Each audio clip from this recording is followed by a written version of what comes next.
ॐ पूर्णमदः पूर्णमिदं पूर्णात् पूर्णमुदच्यते पूर्णस्य पूर्णमादाय पूर्णमेवावशिष्यते। ॐ शान्ति शान्ति शान्तिः।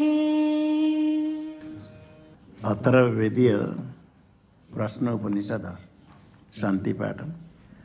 ओम भद्रं कर्णेभिः शृणुयाम देवाः भद्रं पश्येमाक्षवीर्यजत्राः स्थिरैरङ्गैस्तुष्टुवांसस्तनूभिर्व्यसेम देवहितं यदायुः स्वस्ति न इंद्रो वृद्धश्रवाः स्वस्ति नः पूषा विश्ववेदाः स्वस्ति नस्तार्क्ष्यो अरिष्टनेमिः स्वस्ति नो बृहस्पतिर्दधातु। ओम शांति शांति शांति।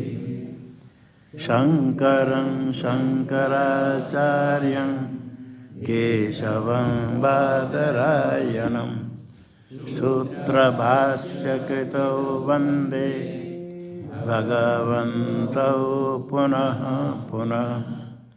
ईश्वरो गुरुरात्मेति मूर्तिभेदविभागिने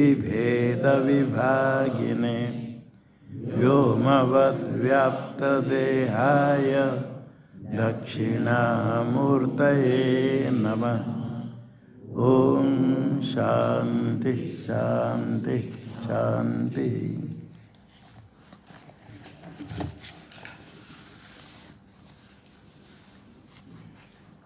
छह ऋषि विद्वान श्रोत्रिय विद्वान जिज्ञासु अश्वपति के पास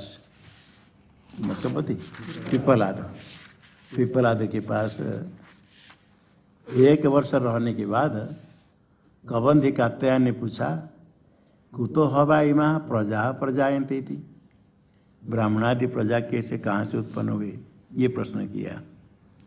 भाष्य अथ भाष्य तो नहीं हुआ था ना। संवत्सराद ऊर्ध्वम, एक वर्ष के बाद। बीच में कोई जाकर पूछे नहीं कि थोड़ा बता दीजिए। एक वर्ष के बाद पूछने के रहा था संवत्सराद ऊर्ध्वम। कबंधी कात्यायन उपेत्य, उपेत्य का तो उपगम्य, उप इन धातु का उपेत्य उपगम्य, पास में जाकर के, पास में जाकर क्या था नम्रता पूर्वक शिष्यत्व ना जाकर के पप्रछ पूछा। पास में जाकर पूछने का अर्थ, पूछने के पहले प्रणिपात आदि तो स्वाभाविक है। जाकर नम्रता पूर्वक पूछा। पप्रछ इस शब्द का अर्थ पृष्ठवान, उन्होंने पूछा। आगे मंत्र में भगवान संबोधन है, हे भगवान, हे भगवान का संबोधन सम्मान के साथ। कुतः वा इमा प्रजा प्रजायन्ते वाक्य है, उसका अर्थ करते भगवान भाष्यकर। कुतः, कुतः शब्द का अर्थ कस्मात्, किससे। कुतः शब्द का अर्थ कस्मात्। आगे मंत्र में ह वा है, प्रसिद्ध है, ह वा ये प्रसिद्ध है। इमा प्रजा, इमा इदम शब्द से ये जो प्रजा है, इमा प्रजा कौन है, ब्राह्मणाद्या, ब्राह्मण क्षेत्र वैसे से उत्पन्न होते हैं ये प्रजा। प्रजा उनको कहते प्रजायन्ते, ये उत्पन्न होते प्रजा। कुतः प्रजायन्ते, कहाँ से उत्पन्न होते ये। प्रजायन्ते का अर्थ उत्पद्यन्ते, ये ब्राह्मण आदि सब उत्पन्न होते, कहाँ से किस प्रकार उत्पन्न होते हैं।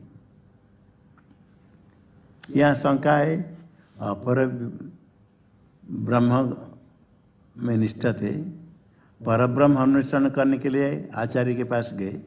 एक वर्ष के बाद परब्रह्म विषय प्रश्न नहीं करके ये प्रजा की उत्पत्ति ये सब कह करके ये सब कर्म आदि से उत्पत्ति आदि ये प्रश्न क्यों करते हैं।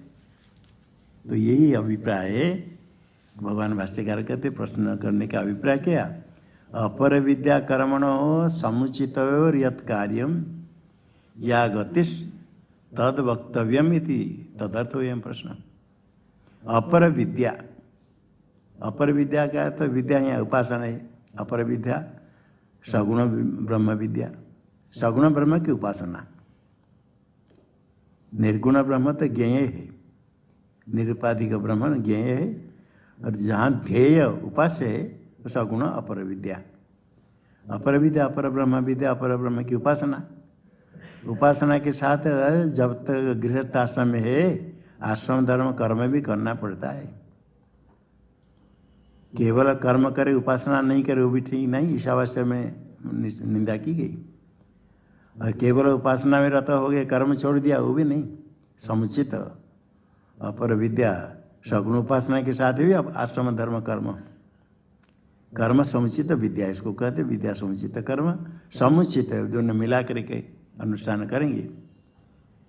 उपासना और कर्म समुचित होने पर इसका क्या फल है, और केवल कर्म जो करते हैं उनका भी फल कहना है। ये मुख्य है। कर्म प्रारंभ से काम्य कर्म करने के लिए अजैत स्वर्ग काम आदि, काम्य कर्म करते करते थोड़े विवेक होता है तो निष्काम होकर कर्म करते हैं, फिर उपासना करते हैं। उपासना में जब अपर ब्रह्म की सोपाधिक ब्रह्म की उपासना करते हैं तो उसका फल भी प्राप्त होता है। वो क्या फल है? ब्रह्मलोक प्राप्ति, हिरण्यगर्भ रूप हो जाना। ये जो समुचित का जो फल है ये कहना है। ये कहना क्या जरूरत है? परीक्ष लोकान कर्म चेतान ब्राह्मण निर्वेदम आया था, वैराग्य को प्राप्त करे। यहाँ से लेकर ब्रह्मलोक तक जितने भोग्य है, इस लोक में हो परलोक में हो, कर्म उपासना के जितने सबसे अधिक फल इसको कहना है, दिखाना। ये समझिए ये फल इसका, किंतु उसके साथ साथ ये मालूम है क्षीणे पुण्य मर्त्यलोकम विशंति, ये बहुत फल है किंतु मोक्ष नहीं है। जितने भी कर्म करे, असमयता आदि कर्म करे, उपासना भी करे, बहुत करने पर भी हिरण्यगर्भ रूप बन जाएगा, ब्रह्मलोक प्राप्ति हो जाएगी, स्वर्ग में जाएगा, ये तो सब है, किंतु सद्य मोक्ष केवल ज्ञान से है। इसलिए अपर विद्या और कर्म का दोनों समुच्चय करके अनुष्ठान करें। एक एक करने के लिए तो निंदा की गई, दोनों का समुचित कर्म एक एक करने पर कुछ फल है, किंतु मुख्य है समुचित उपास अनुष्ठान करना चाहिए। उसका जो कार्य फल है ये कहना है, और वो कार्य उसके बाद गति मार्ग भी कहेंगे किस प्रकार जाना है, और ये तद वक्तव्यम वो कहना है। इति इसीलिए तदर्थम ये फल गति कथन करने के लिए यह प्रश्न है। तो कार्य कारण है क्योंकि उसमें विरक्त होने पर ही ब्रह्म विद्या में अधिकार। फलों को समझे उसे वैराग्य हो, नहीं तो बिना फल समझ कर आगे चला गया, देखा पेड़ में फल लगा है तो वहाँ रह गया, आगे नहीं गया, मंदिर क्या जाएंगे, फल खाने लग गया। समझ ले ऐसे ऐसे सब मिलता है, जाना है, लक्ष्य हमको प्राप्त करना है, ब्रह्म ज्ञान प्राप्त करना है, नित्य फल प्राप्ति के लिए शुद्ध निर्विशेष ब्रह्म को जानना है। और बीच में कोई साधन में लग गया, थोड़ी सिद्धि रिद्धि कुछ मिल गई, चमत्कार दिखाने लगा और साधन छोड़कर पीछे घूम गया। संसारिक और चमत्कार दिखाने से लोग मानते हैं, गया अपन लक्ष्य से भ्रष्ट हो गया, च्युत हो गया। ये नहीं, ये सिद्धि इसलिए योग सूत्र में, योग दर्शन में सब सिद्धि सब कही गई है। ठीक ठीक अनुष्ठान करें तो सिद्धि की प्राप्ति होती है, किंतु सिद्धि प्राप्ति ही योग का लक्ष्य फल नहीं है।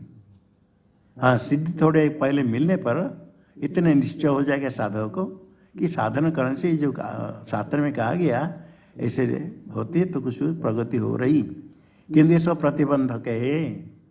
शास्त्र में सिद्धि आदि कहेगी, प्रतिबंधक से समझे। इन प्रतिबंधक ये सिद्धि आदि ग्रहण नहीं करके यदि प्राप्त हो जाए भी उसका उपयोग नहीं करे, प्रदर्शन नहीं करे, किसको नहीं बताए, तब आगे प्रगति होती। उसमें वेदांत में पहले से बता देते हैं ये कर्म उपासना, क्योंकि पहले जो जिज्ञासु वेदांत के लिए बहुत अनेक जन्म में पुण्य कर्म निष्काम कर्म उपासना बहुत करे, अंतगुण शुद्ध हो, ईश्वर की परम कृपा हो, ईश्वर अनुग्रह देशा पुंसा अद्वैत वासना, अनुग्रह हो कृपा हो तो अद्वैत की ब्रह्म की जिज्ञासा होती है। तो वहाँ तक पहुँचने के बाद जिज्ञासा होती तो समझा हुआ है, किंतु वैराग्य और दृढ़ करना है। थोड़े वैराग्य है, विवेक है, किंतु पूरा फिर बार बार विवेक करे और वैराग्य दृढ़ हो। समझ ले यहाँ फल कहाँ तक फल है, कितने फल है। जब मालूम नहीं है स्वर्ग में क्या सुख है, ब्रह्मलोक में क्या सुख है, सामान्य कोई लोग नहीं हमको तो ब्रह्मलोक कोई जरूरत नहीं, किंतु यहाँ इस लोक में सब जरूरत है, क्योंकि इस लोक में सत्य तो बुद्धि है। अब ब्रह्मलोक स्वर्ग आदि में विश्वास नहीं, अब विश्वास नहीं हो क्या जरूरत है। यहाँ यदि थोड़े सुख की इच्छा है, थोड़े मान अपमान में विचलित हो गए, यहाँ यदि नाम ख्याति चाहते, धन संपत्ति चाहते, तो ब्रह्मलोक कैसे नहीं चाहेंगे। विश्वास नहीं होने से कहते हम नहीं चाहते, शब्द से कहते। इसलिए थोड़ा ये सब समझ ले। बार बार शास्त्र में उपनिषद में ब्रह्म विद्या प्राप्ति के लिए उपनिषद का श्रवण, ये गए अपर ब्रह्म में निष्ठा थी, पर ब्रह्म अन्वेषण करने के लिए प्रश्न करते, इसलिए ये सब का कर्म का कार्य उपासना का कार्य सब बताना है। समझ करके उसे ये अनित्य है उसे वैराग्य हो, क्योंकि वैराग्य के बिना पर ब्रह्म का ज्ञान नहीं हो सकता है। विवेक वैराग्य पहला साधन, अत्यंत वैराग्य हो तो ज्ञान होगा। वैराग्य दृढ़ करने के लिए वैराग्य के लिए कहते हैं। यहाँ सृष्टि तभी कहेंगे, सृष्टि कहने का अभिप्राय नहीं है आकाश आदि की सृष्टि श्रुति में कहेगी, वस्तुतः सृष्टि में तात्पर्य नहीं है। सृष्टि कथन करके ये इसका फल अपर विद्या उपासना का फल कथन करेंगे, उसे वैराग्य हो। अब आगे ब्रह्म विद्या कथन करेंगे, ब्रह्म विद्या का फल नित्य मोक्ष की प्राप्ति। मीमांसा में से कहते फलवत सन्निधा व फलम तदंगम, फलवत सन्निधो, फल वाले कुछ कर्म हो ज्ञान हो, उसके सन्निधि में कुछ कहा गया, विधान किया गया, कर्म आदि उपासना कुछ हो, सृष्टि आदि कही गई, जो कहा गया जिसका यदि कोई फल नहीं, कर्म का तो फल होता है, उपासना का फल है, किंतु जो अन्य कुछ कहा गया जिसका कोई फल नहीं है, कोई कर्म विधान किया उसका कोई फल नहीं है। फलवाद के सान्निध्य में अफल यदि कर्म कुछ विधान किया गया, कुछ कहा गया, वो फल वाले का अंग हो जाएगा। ऐसे 10 पुनवास याग है, वेद में प्रसिद्ध, आप लोग सुने होंगे। 10 पुनवास याग का फल स्वर्ग है। उसके पास में आया प्रयाज नाम का 5 याग का विधान, ईड़ो यजति, बरही यजति, तनुनपातम जतेति, ऐसे 5 याग, इनका कोई फल नहीं कहा गया। तो फल वाले 10 पुनवास याग के पास अफल जो प्रयाज याग विधान किया गया, फलवो सन्निधो अफलम कर्म तद अंगम तस्य प्रदान से अंगम, 10 पुनवास कर्म का अंग है। इसी प्रकार ज्ञान का फल मोक्ष, उसके सानिध्य में उपनिषद में कुछ ऐसे कहा गया, सृष्टि आकाश आदि सृष्टि, आकाश आदि की सृष्टि के ज्ञान से कोई फल नहीं है। आकाश आदि की सृष्टि हुई, पहले आकाश की सृष्टि हुई या पहले तेज की सृष्टि हुई, कहीं अलग अलग प्रकार कहा गया, किसी क्रम से सृष्टि हुई।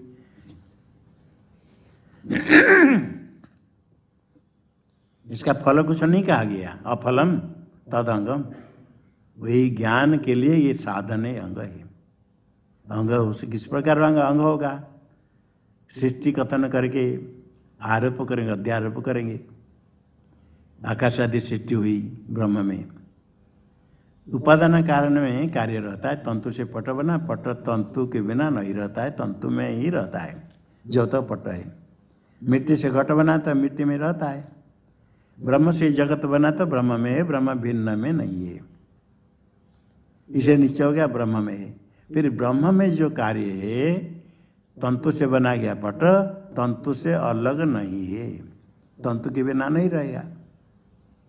घट से पट भिन्न है, घट को तोड़ देने पर भी पट रहता है। पट से घट भिन्न है, पट को जला देंगे तो घट रहेगा, रहता है क्योंकि भिन्न है। इसी प्रकार तंतु को जला दो तो पट रहेगा, क्यों नहीं रहता? क्योंकि वो पट तंतु से भिन्न नहीं है। उपादान कारण से कार्य भिन्न नहीं होता है। हाँ, निमित्त कारण से तो भिन्न है। घड़ा बनाने वाला कुलाल कुंभार, उससे तो घड़ा भिन्न है कि निमित्त से भिन्न नहीं है। तो ब्रह्म उपादान कारण निमित्त कारण दोनों है। ब्रह्म उपादान कारण होने से उससे भिन्न कोई कार्य नहीं है। और कार्य मिथ्या करके कार्य कारण से अलग नहीं है ऐसे करके विचार करके ज्ञान प्राप्त करने के लिए ब्रह्म ज्ञान का जो फल, ब्रह्म ज्ञान का फल कहा गया, उसके सान्निध्य में जो सृष्टि आदि कही गई उनका अपवाद करके निषेध करके अधिष्ठान ब्रह्म को जानना है, उसका अंग है, उसके लिए सृष्टि कही गई। सृष्टि में तात्पर्य नहीं है। यहाँ सृष्टि कह करके उपासना का फल बताएंगे। हिरण्यगर्भ उपासना करें तो क्या फल है, ये फल कथन करने के बाद आगे आएगा ब्रह्म ज्ञान का प्रकरण आएगा। ब्रह्म ज्ञान का नित्य फल है तो फिर बाद में आएगा इनमें से वैराग्य होने पर ही ब्रह्म ज्ञान के लिए श्रवण के लिए अधिकारी होता है। ब्रह्म ज्ञान तो होगा, उसके साधन श्रवण मनन निधिध्यासन करना। श्रवण करने के लिए पहले चाहिए साधन चतुष्टय में आया वैराग्य। वैराग्य थोड़ा विवेक होने पर ही होता है और वैराग्य को दृढ़ करना पड़ता है। दृढ़ वैराग्य होने पर ही ज्ञान होता है। इसलिए पहले ये प्रारंभ से बताते उसका समझे क्या क्या उसमें है, थोड़ा समझने पर विचार करके वैराग्य हो जाए तो फिर कभी पीछे आने का नहीं होगा। बिना समझ आगे दौड़ गए, फिर सुना पीछे कुछ आ रही या छोड़ कर आ गया, पीछे वापस आ जाएगी। समझ ले क्या क्या है इसमें। वेद अध्ययन करते तो कर्म करेंगे तो उपासना करेंगे तो क्या क्या फल प्राप्त होगा थोड़ा समझ ले। हिरण्यगर्भ पद प्राप्त हो जाए, फिर कितने हजार वर्ष रहने के बाद में फिर ज्ञान होगा तो नीचे आएगा, ज्ञान होगा तो मोक्ष होगा, नहीं तो फिर ये आएगा। आप ब्रह्म भुवन लोका पुनरावर्तन अर्जुन, पुनरावर्ती होते। ये सब विचार कर समझने के बाद वैराग्य दृढ़ होता है। इसे वैराग्य के लिए पहले प्रारंभ किया जाता है। एक क्रम से ही साधक को इसी प्रकार कर्म उपासना, पहले तो बहिर्मुखता को छोड़ करके शास्त्रीय मार्ग पर चले, भले ही सब काम कर्म करे। सुख सब चाहते, धन चाहते, पशु चाहते, ख्याति चाहते, किंतु चाहने से नहीं होता है। जिसका पूर्व पुण्य है उसको प्राप्त होता है, नहीं चाहने पर भी। जो चाहता है ऐसा है ही नहीं पुण्य तो प्राप्त नहीं होता है। एक ही प्रकार परिश्रम करते, एक ही प्रकार व्यवसाय करते, किसको बहुत धन मिलेगा, किसको नहीं मिलता है। कारण क्या है? बहुत अच्छा पढ़ करके कोई वैद्य बन गया, बहुत अच्छा पढ़ करके वो व्यवसाय देता है, चिकित्सा करता है। कोई सामान्य थोड़ा जानकर चिकित्सा करता है, इसके दवाई से लोगों को उपकार होता है। इसके पास जो कम पढ़ा हुआ अथवा कोई पढ़ा नहीं हो, उसके पास बहुत लोग वैद्य रोगी आते, औषध देता है, रुपया उसके पास बहुत है। अब बहुत पढ़े लिखे बहुत कुछ है, किंतु उसके पास रोगी कम आते। रोगी कम आएगा तो उसको क्या धन मिलेगा? ऐसे होता है। सब में, केवल वैद्य के लिए नहीं, सब में, व्यवसाय में, वैद्य में, किसी में हो, ये पूर्व पुण्य के अनुसार ही धन ख्याति लाभ मिलता है। इसलिए सकाम कर्म करते हैं, सकाम कर्म करते तो आगे सुख मिलेगा। तो कम से कम जो सुख धन आदि चाहता है उसको शास्त्रीय मार्ग पर सत्कर्म करे तो मिलेगा। इसी जन्म में तो जितने आपको मिलेगा सुख धन संपत्ति दुख निंदा, ये सब पहले प्रारब्ध कर्म के अनुसार निश्चित है। इसी जन्म में कुछ हमको मिल जाए, जितने कुछ भी करे नहीं होगा, प्रारब्ध कर्म से थोड़ा अधिक नहीं होगा। इसमें तो संतुष्ट होना चाहिए, जो मिलता है ग्रहण कर लो। किसको मिलता है तो द्वेष नहीं करो, उसके पूर्व पुण्य है। हम चाहेंगे उसको आगे बढ़ जाएंगे, ऐसा नहीं। हाँ, एक है पुरुषार्थ करके कोई परमात्मा को प्राप्त करने के लिए परिश्रम करेगा तो आगे बढ़ सकता है। सुख दुख प्राप्ति के लिए तो पूर्व किए हुए कर्म जिनको लेकर के आए, जिनको प्रारब्ध शब्द से कहते, उसने कर्म का फल भोगना पड़ेगा। पुण्य पाप लेकर के आए, वो कर्म का फल को अपने आप को भोगना पड़ेगा। अपने क्या हुआ कर्म और आपको मिला हुआ है इस जन्म में भोगने के लिए, इसमें भोगना है। इसी जन्म में जो कर्म करेगा आगे के लिए, यदि सुख चाहते, ख्याति चाहते, नाम चाहते, कहते बहिर्मुख बाहर प्रवृत्ति छोड़ो, निषिद्ध कर्म छोड़ो। निषिद्ध कर्म करें तो नीचे पतन होगा, नरक जाना होगा। सन्मार्ग में सकाम कर्म में लग जाएंगे। सकाम कर्म करते समय थोड़ा यदि सन्मार्ग में चलता है, अंतःकरण शुद्ध होता है। ऋतु वर्ण करते, ब्राह्मणों को पूजा करते, स्नान आदि करते, अग्निहोत्र आदि कर्म करते, देवताओं का पूजन करते, ये सब करते करते अंतःकरण शुद्ध होता है तो थोड़े विवेक होता है। विवेक होता है, इससे जाने पर स्वर्ग जाएगा, स्वर्ग से फिर वापस आएगा, ये मिलेगा। थोड़े वैराग्य होने पर निष्काम कर्म करेगा। निष्काम कर्म करेगा, फिर निष्काम उपासना करेगा, तब इतने करने पर स्वर्ग में जाएगा, देवत्व को प्राप्त करेगा, हिरण्यगर्भ तो जा सकता है, किंतु मोक्ष प्राप्त नहीं करेगा, नित्य नहीं, ऐसे विचार करेगा। वेद वाक्य तो है, होने पर भी विचार नहीं कर पाता है। युक्ति के साथ श्रुति कहती, जहाँ इस प्रकार जैसे यहाँ जैसे कर्म फल नष्ट होता है, इसी प्रकार अमूत्र परलोक में जितने कर्म उपासना करो उसका फल नष्ट हो जाएगा, तो वैराग्य होगा। वैराग्य होने पर फिर वेदांत श्रवण करेगा तो उसके अधिकारी इसे क्रम से उसी मार्ग में ले करके, अभी सब नहीं कर पाएगा, सब कर्म नहीं कर पाता है, किंतु जो जिज्ञासा हुई है, जिज्ञासु के लिए भी थोड़ा समझाते, ऐसे ऐसे है, ये फल है, इसे वैराग्य। जब नहीं समझा, नहीं सुना है तो उसमें नहीं लगता है कि हमारा वैराग्य है, क्योंकि जब समझेगा वहाँ ऐसे सुख है, इस प्रकार सुख है, तो फिर आसक्ति हो जाती है। यहाँ के सुख अपेक्षा वहाँ सुख सुन करके लोग कहीं अधिक सुख मिलता करके लोग जाते वहाँ। इसी प्रकार इसमें स्वर्ग में क्या सुख, आगे क्या सुख, ब्रह्मलोक में क्या सुख, ऐसा समझेगा। साधन करते करते सोचेगा थोड़ा सा वहाँ जाए तो बहुत अच्छा है, ज्ञान हो जाएगा, गया। ऐसे कहीं आसक्ति रह गई तो आगे फिर जाएगा वहाँ, ज्ञान प्राप्त नहीं कर पाएगा। इसलिए थोड़ा वैराग्य के लिए ये प्रारंभ हुआ। प्रारंभ से कैसे प्रजा की उत्पत्ति होती है। आगे आचार्य उत्तर देते हैं, पिप्पलाद महर्षि। तस्मै सहोवाच प्रजा कामो वै प्रजापति शतभूतप्यत शतपस्तप्त्वा समिथनमुत्पादयति रयिंच प्राणंचेत्येतौ में बहुधा प्रजा करिष्यत इति।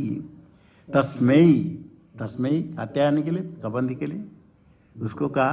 स महर्षि पिप्पलाद ने कहा, ह उवाच, ऐसे कहा, उत्तर दिया। क्या कहा?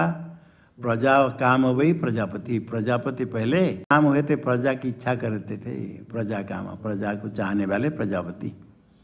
प्रजा की इच्छा उनकी हुई, प्रजा करो, सृष्टि करो, सृष्टि करने की इच्छा हुई। प्रजा काम होने पर क्या होगा? खाली इच्छा करने से कुछ नहीं होता है, उसके लिए साधन करना पड़ता है।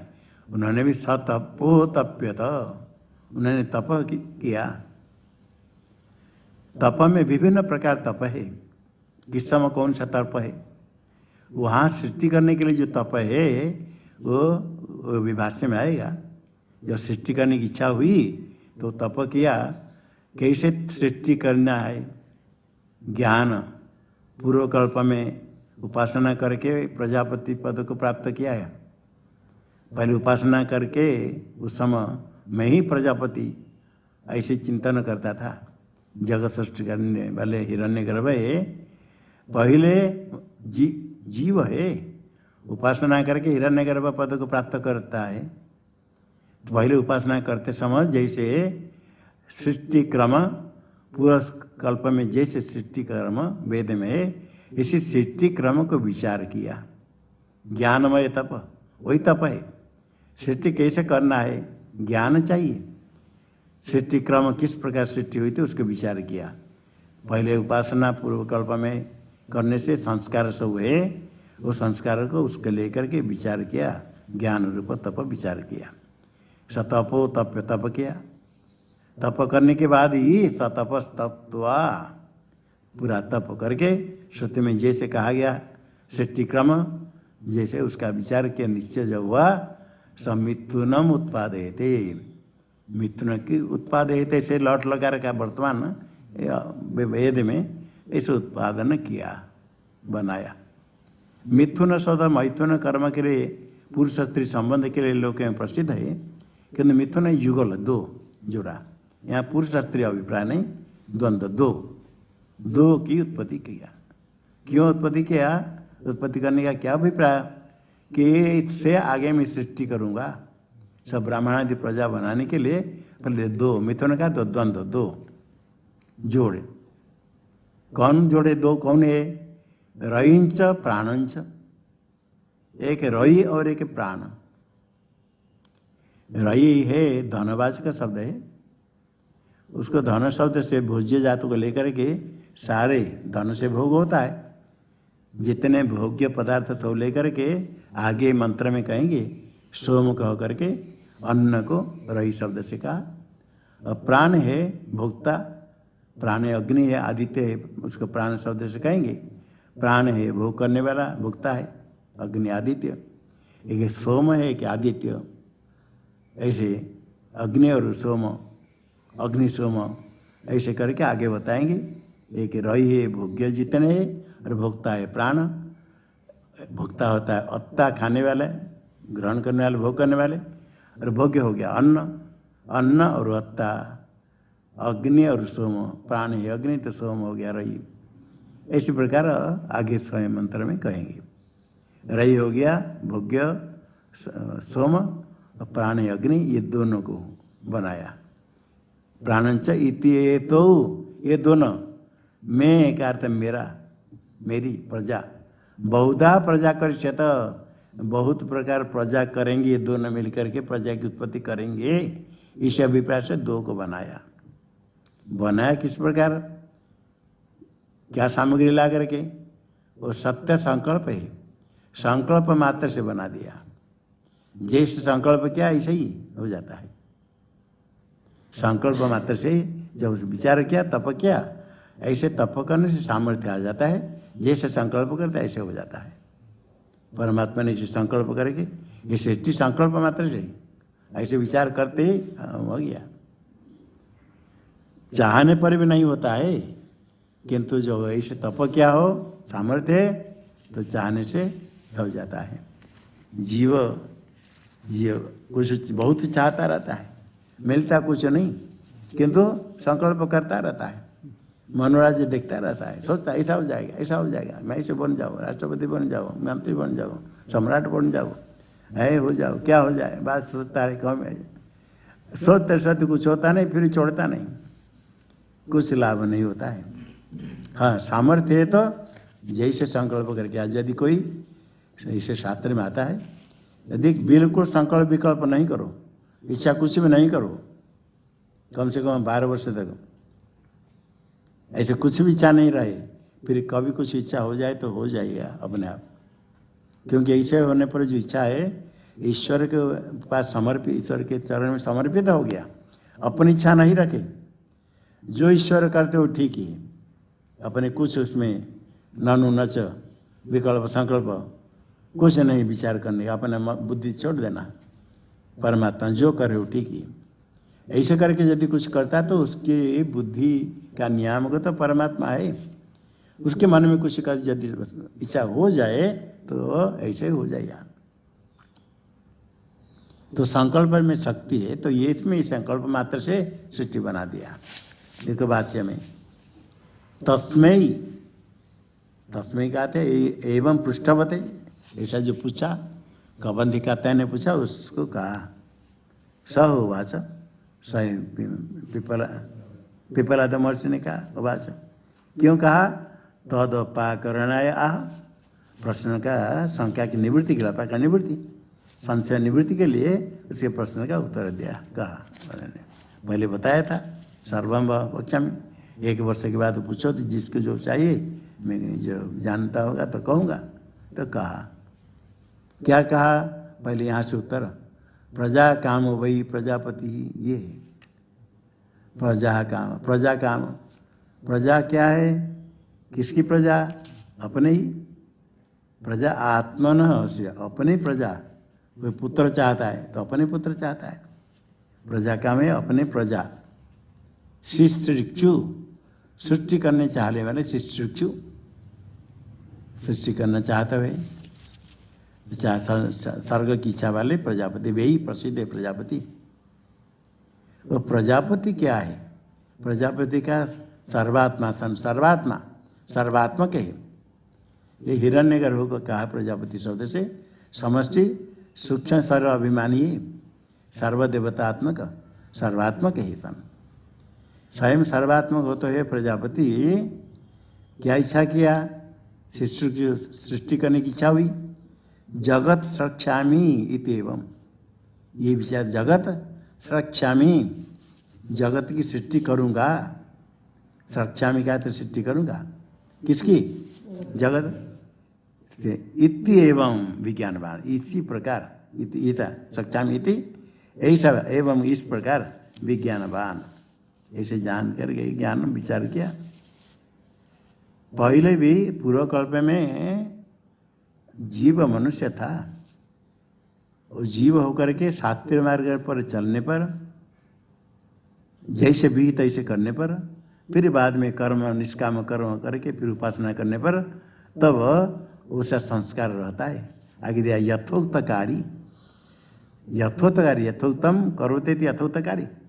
यथोक्तम तो जैसे कहा गया, जैसे विधान किया गया, जिसके लिए जो विधान किया गया वही करता है, तो यथोक्तकारी। केवल वेद के नहीं, कोई पुत्र भी पिता माता कुछ कहते तो करता है, तो उसको यथोक्तकारी, आज्ञा पालन करने वाला। तो इसी प्रकार यहाँ श्रुति स्मृति परमात्मा की आज्ञा है, जैसे शास्त्र में कहा गया ऐसे ही करने वाला यथोक्तकारी। ऐसे करने से क्या? पूर्व कल्प में जैसे वो करता था, अभी तो प्रजापति, किंतु पहले वो संस्कार से युक्त है। तद्भाव भावी, तो उस भाव, ऐसे भावना से संस्कार से युक्त होकर के अभी इसमें अभी यदि कल्प आरंभ हुआ, ब्रह्मा जी एक दिन होता है, आरंभ में कल्प होता है। चतुर्युग सहस्राणी ब्रह्मणो दिनम उच्यते, हमारे 1000 चतुर्युग हो जाएगा तो ब्रह्मा जी का दिन होगा। फिर 1000 चतुर्युग होने के बाद रात होगा। चतुर्युग कितने? सत्य, त्रेता, द्वापर, काली, 4 युग मिलने पर कलयुग। 4 युग के चतुर्युग कहते हैं। कलयुग का परिमाण 4,32,000, और द्वापर उसका 2 गुना कर दो, कितना होगा? 8,64,000, और 3 गुना करो तो त्रेता हो जाएगा, 12,96,000, और 4 गुना करो तो सत्ययुग हो जाएगा। ये 4, 3, 2, 1 मिलकर कलयुग का जो 4,32,000 है, उसका 10 गुना कर दो, सीधा चतुर्युग हो जाएगा। 4,32,000 का 43,20,000, ये हुआ एक चतुर्युग हो गया। एक चतुर्युग में कलयुग कितने बार आएगा? एक हुए। 1000 चतुर्युग करेंगे, 1000 चतुर्युग। 1000 चतुर्युग में सत्ययुग कितने बार आएगा? 1000। 1000 चतुर्युग पूरा हो जाएगा तो ब्रह्मा जी का दिन रात थोड़ा बड़ा है। 1000 चतुर्युग, यहाँ समझो एक कलयुग में कितने बार जन्म। कलयुग 4,32,000, 100 वर्ष में जितना मुश्किल है, 1000 फिर 32,000, 4 लाख कलयुग। ये इस प्रकार 1000 चतुर्युग हो जाएगा। ब्रह्मा जी उठेंगे सोए हुए थे, जगने के बाद फिर जगेंगे भी इतने समय जगेंगे, फिर शाम का आरंभ करेंगे, फिर सोएंगे। प्रारंभ में, कल्प के आरंभ में, उस समय कोई प्रजापति बनता है, कोई कुछ बनता है, कोई अलग अलग देवता अलग अलग। कैसे बनेंगे? पहले किए हुए कर्म उपासना का फल रूप से सूर्य चंद्र आदि सब धाता यथा पूर्वम अकल्प सूर्या चंद्रमसु यथा पूर्वम अकल्प सब उत्पन्न होगी। पहले कल्प के आदि में निर्वृत्त हिरण्यगर्भ संपन्न हो गया। कैसे हिरण्यगर्भ हो गया?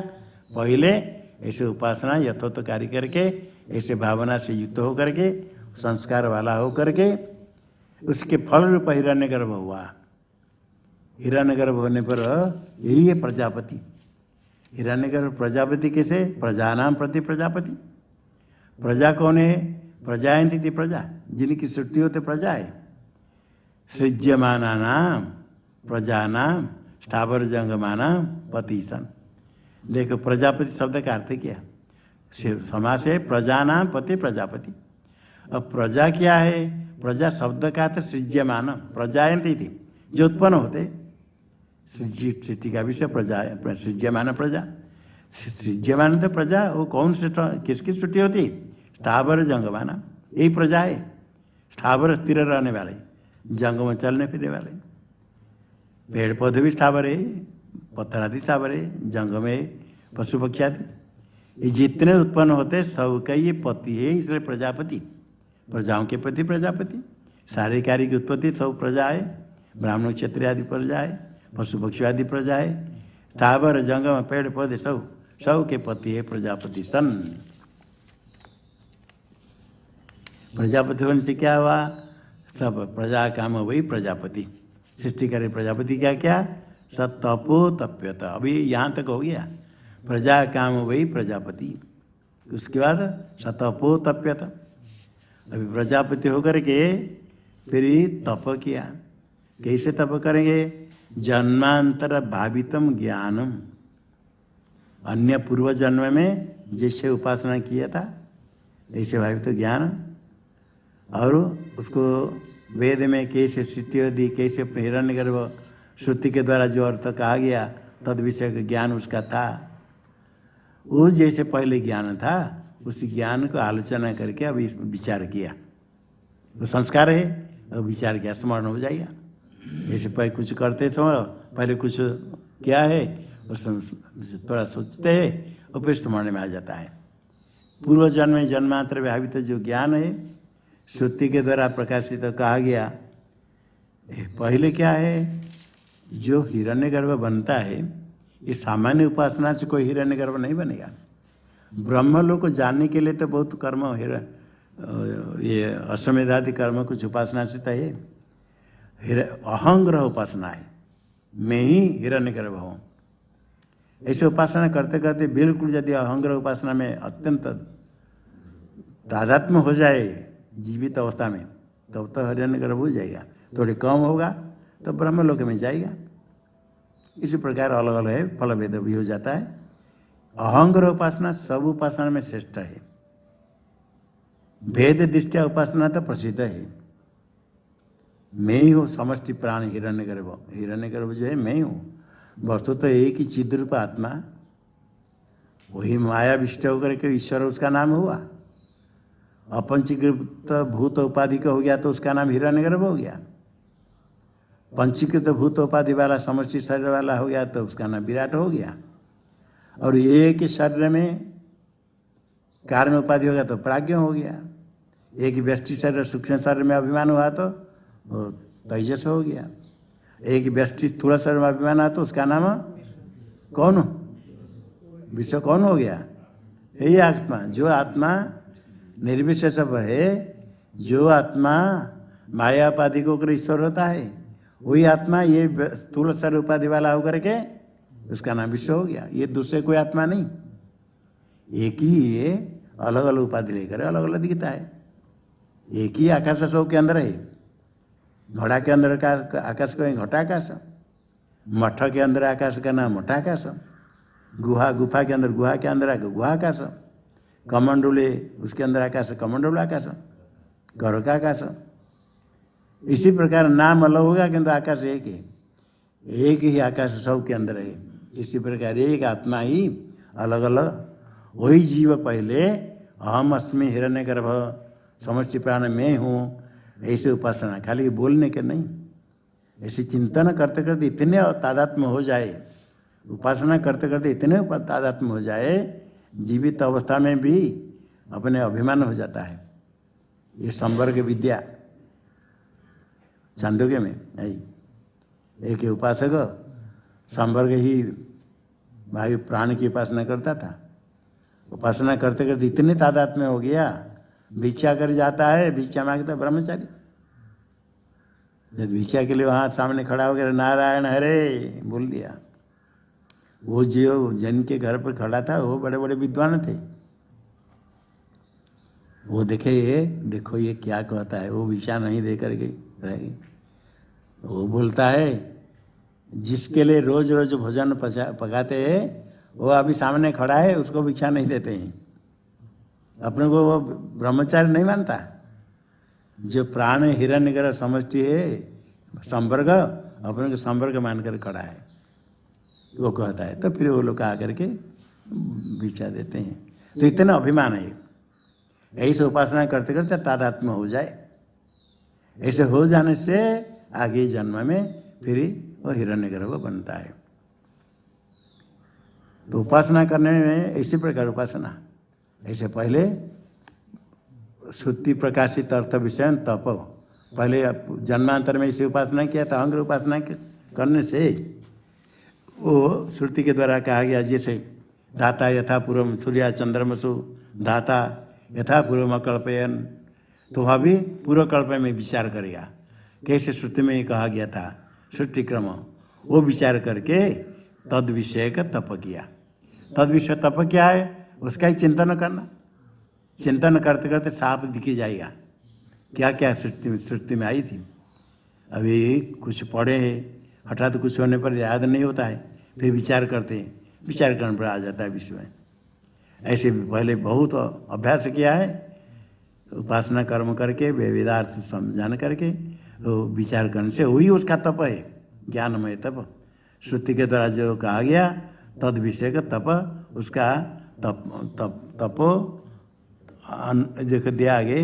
अतप्यते का था अन्वालोचयत, आलोचयत, ये अतप्यते का था तप किया, उसका आलोचना विचार, उसका विचार किया, स्मरण किया, कैसे कैसे सृष्टि हुई थी, कैसे कैसे क्या है, वही तप है। वो विचार करके उसको वही तप आलोचना किया, विचार किया। पूर्व कल्प में कैसे सृष्टि हुई थी, सूर्य चंद्र आदि बना था, कैसे कैसे बना था, ऐसे विचार क्रम, किस क्रम से सृष्टि करनी, ये भी कैसे क्रम से सृष्टि बनी है, क्या क्या सृष्टि हुई थी, जैसे पूर्व में सृष्टि ऐसे ही होगी। सृष्टि इसी प्रकार कल्पना करके फिर सृष्टि विचार करने के वही तप है। आगे कहा सतपस्तप्त्वा समित्तनम उत्पादे थे। तप करने के बाद अथ उसके बाद अनंतरम स एवं तपस्थ, इसी प्रकार तप करके ज्ञान रूप पूर्व कल्प में जैसे सृष्टि हुई थी उसके विचार किया कैसे कैसे, क्योंकि पहले उपासना करने पर वो संस्कार अंधे है। इस कल्प में हिरण्यगर्भ बन गया, हिरण्यगर्भ होने पर जो इच्छा हुई मैं सृष्टि करूँगा ऐसे संकल्प किया, तो पूर्व कल्प में सृष्टि क्रम को विचार किया। सृष्टि क्रम विचार करने पर यही तप हुआ, तपस्तप्त्वा, तप करके वही तप अर्थ करते। तप कर क्या है, श्रौतम ज्ञानम अन्वालोच्य, ये तप तत्वा श्रुतो भवम श्रौतम, श्रुति में जो कहा गया ज्ञान, जैसे जैसे सृष्टि क्रम बताया था, सृष्टि के कैसे से क्रम से सृष्टि हुई थी, किस किस की सृष्टि हुई थी, क्या क्या हुई थी, सृष्टि क्रम सब विचार किया। यही श्रौतम ज्ञानम, उसको अन्वालोच्य आलोचना करके स्मरण किया, विचार करके, विचार करते करते फिर पूरा सामने आ गया अन्वालोच्य। फिर सब तपस्वा तप करके यहाँ तक हो गया। मिथुनम उत्पादे थे, ये मिथुन को बनाया। मिथुन सृष्टि करना है, ये दो क्यों बनाया, इसे कहते ये सृष्टि साधन भूतम, सृष्टि के साधन, ये प्रजा की सृष्टि करनी है, सारे प्रजा की सृष्टि करने के लिए उसका साधन भूतम दो। मिथुनम, मिथुन है जुड़ा जुगल, दो, पति पत्नी रूप नहीं, स्त्री पुरुष नहीं, मिथुन जो दो। मिथुनम उत्पादयते, मिथुनम का अर्थ करते द्वंद्वम, द्वंद्व तो जोड़ा, दो। उत्पादितवान, उत्पन्न किया, उत्पादितवान, सत्य संकल्प है, संकल्प मात्र से हो गया। ये नहीं कि जैसे पुत्र उत्पन्न करते ऐसे कुछ ऐसा नहीं, संकल्प करके बना दिया, कुछ नहीं। तो क्या क्या उत्पन्न किया? रईंच प्राणंच, श्रुति कहती रईंच प्राणंच। रईंच, रई क्या है? रई कहते सोमम अन्नम। रई शब्द से धन, रई क्या था? धन। धन से सोम लिया, अन्न रूप से लिया, सोमम अन्नम। भोग्यवाद जितने अन्न कह करके सारे भोज्य सब अन्नम एक हो गया। और दूसरा प्राणंच, प्राण है अग्नि, अग्नि को भी कहा प्राण, वही अत्ता है। एक अन्न है तो एक अत्ता चाहिए, अत्ता है खाने वाला, अन्न है खाद्य। जैसे अन्न आप खाते तो आप अत्ता, अन्नम च और अत्ता, सृष्टिकरण भोज्य और भोक्ता। अन्न हो गया अत्ता, अग्नि। तो ये रईंच प्राणंच, प्राण है अत्ता अग्नि, और रही हो गया सम अन्न। तारम ए तो ये दोनों, एक अग्नि और एक सोम, दोनों मिलकर क्या हो गए? अग्नि सोम हो, अग्नि सोम हो गया। अग्नि सोम हो। अत्र अन्न भूतो, अत्रि और अन्न। अत्ता जो कहते हैं ना, अत्ता, अत्रि शब्द का अत्ता बनता है। जैसे पिता कहते हैं, मूल शब्द है पितृ, मातृ शब्द का माता, भ्रातृ शब्द का था भ्राता, ज्ञात्री का था ज्ञाता। ऐसे यहाँ अत्रि, अत्रि अगर अन्न दोनों मिल गया तो अत्र अन्न, अत्र अन्न, अत्रि और अन्न मिल करके अत्र अन्न भूतो। अत्ता और अन्न दो होगी। अग्नि और सम क्या? एक अत्ता और एक अन्न। अत्ता कौन हुआ? अग्नि, वही प्राण, वही आदित्य। और अन्न कौन हुआ? सोम, वही चंद्र है, वही अन्न है। ये दोनों बनाया। किसने बनाया? अतः तो ये बनाया, आगे कहते श्रुति में, ये तो मैं प्रजा बहुधा कर्ष्यता, ये मेरी बहुत प्रजा करेंगे, बहुत प्रकार प्रजा बनाएंगे। मैं का अर्थ मम, बहुधा मंत्र में है बहुधा, उसका अर्थ भगवान भाष्यकार कहते अनेकता, अनेक प्रकार। बहुधा क्या? तो अनेक प्रकार प्रजा करिष्यत, करेंगे, द्विवचन करिष्यत करेंगे। इतएवं संचित्य, ऐसा चिंतन करके, अच्छा चिंतन करके कुछ नहीं बना करके सीधा ये दोनों को बना दिया, वास्तव ऐसा नहीं है। ये तो अग्नि सोम जो दोनों है ब्रह्मांड के अंतर्गत। संक्षेप से श्रुति में कह दिया, बहुत विस्तार करने की आवश्यकता नहीं, जो मुख्य है कहने के लिए आगे कहेंगे। या तो कर्म उपासना, उपासना का फल समुचित, उपासना कर्म समुचित कर्म का फल बताएंगे। इसको कहने के संक्षेप से बताया था। किंतु अग्नि और सोम ये ब्रह्मांड के अंतर्गत होने के कारण ब्रह्मांड पहले बनने के बाद ही इनकी उत्पत्ति होगी। इसे भगवान भाष्यकार कहते अंडोत्पत्ति क्रमेण संचिन्त्य, इतएवं संचिन्त्य, सम्यक चिंतन करके अंडोत्पत्ति क्रमेण, अर्थात पहले ब्रह्मांड बना करके, ब्रह्मांड बनाने के लिए जैसे अन्यत्र सृष्टि है, आकाश आदि की सृष्टि हुई, अपंचीकृत बना, अपंचीकृत जगत बना, सूक्ष्म शरीर बना, फिर स्थूल प्रपंच बनेगा, पूरा ब्रह्मांड बन जाएगा। ब्रह्मांड बनने पर उसके ब्रह्मांड के अंतर्गत ऐसा अग्निशोम, 5 भूत उत्पत्ति होने के बाद अग्निशोम अंडोत्पत्ति क्रमेण, ब्रह्मांड की उत्पत्ति क्रम, क्योंकि वो ब्रह्मांड के अंतर्गत दोनों है, इसे उसी प्रकार अग्निशोम दर्ण ब्रह्मांड के अंतर्गत है। इसे अंडोत्पत्ति अनंतरम उत्पत्ति, ब्रह्मांड उत्पत्ति के बाद अग्निशोम की उत्पत्ति। किस किस की? सूर्या चंद्रमसु अकल्पयत, एक सूर्य के चंद्र हो गया, जिसको और प्राण कहा था, अग्नि कहा था, अतः वही सूर्य है। और जिसको रई शब्द से धन कहकर अन्न कहा था, और न सोम है, सोम का चंद्र, सूर्यश्च चंद्र चंद्रमश्च चंद्रमाश्च इति सूर्या चंद्रमसौ, देवता द्वंद्व च, सूर्या हो गया, एक सूर्य को चंद्रमस, चंद्रमा, सूर्य चंद्रमसो अकल्पयत, ऐसे कल्पना करके संकल्प से बना दिया। क्या क्या बना दिया? सूर्य और चंद्र। सूर्य को अग्नि शब्द से कहा गया, श्रुति में आता है, उसको प्राण रूप से कहा। और वो चंद्र हो गया सोम, सोम चंद्र पर्यायवाचक है।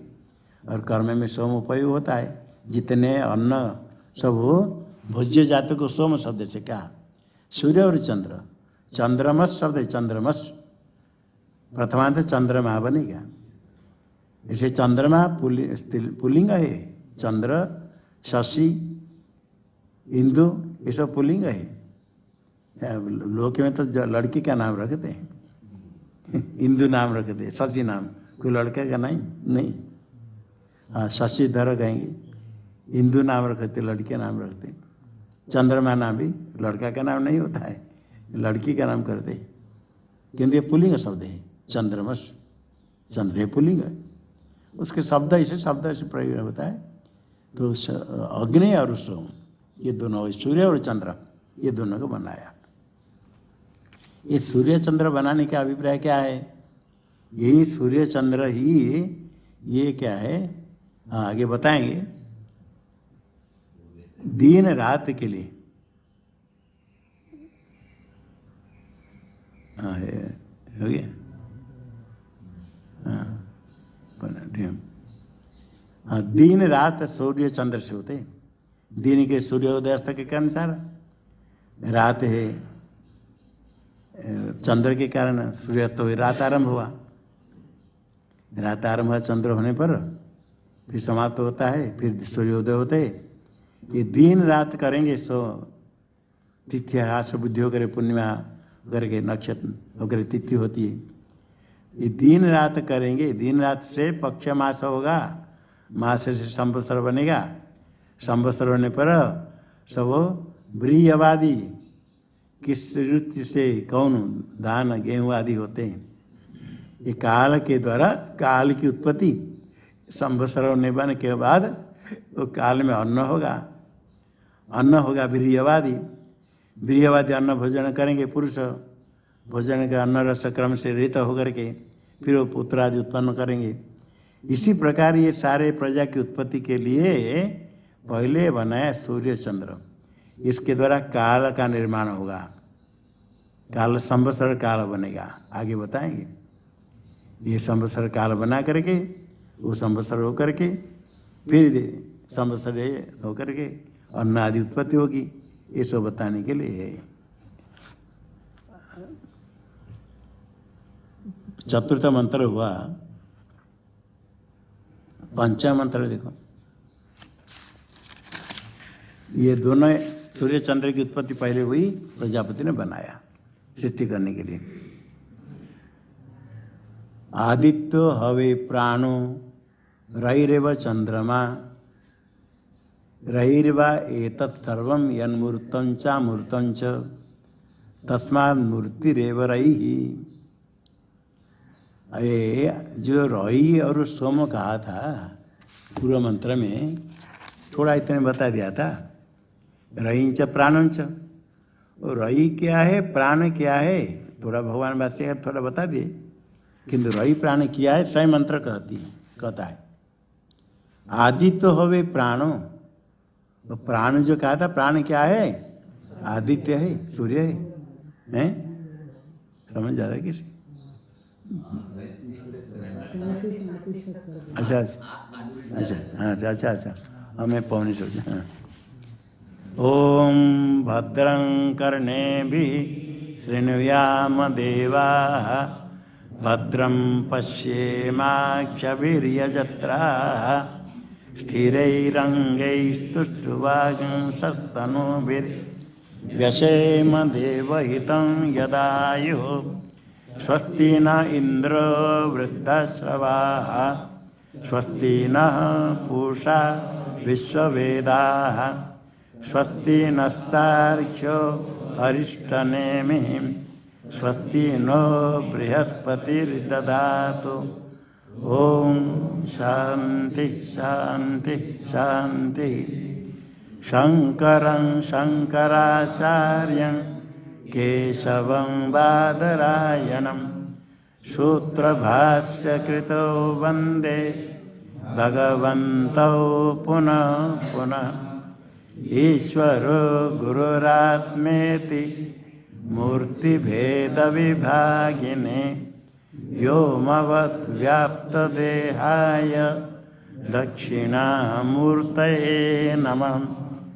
ॐ शान्ति शान्ति शान्ति।